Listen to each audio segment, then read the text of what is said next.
Планетата се менува, расте нивото на морето, температурата се зголемува.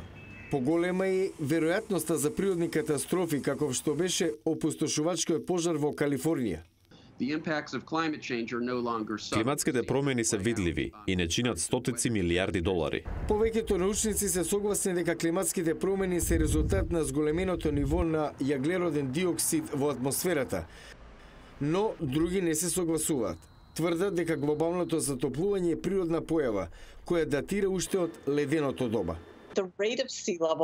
Порастот на нивото на морето во 1930-тите и 40-тите години беше толку големо што дури сега ја согледавме. Сепак испуштањето на јаглероден диоксид не започна во голема мера се до 1950-та година. Значи имаше големо затоплување пред да започне испуштањето на јаглероден диоксид. Администрацијата на Трамп исто така ги минимизира ефектите од климатските промени и продолжува да укинува дел од прописите за производство на горива. Нема да ја ставам државата во ситуација да не може да функционира, обидувајќи се да постигне одредени стандарди кои најверојатно не се релевантни.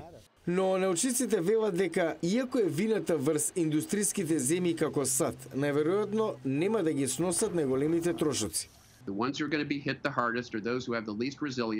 Најтешко ќе бидат погодени оние најмалку издржливите, кои имаат најмалку ресурси за да се заштитат од ефектите на климатските промени.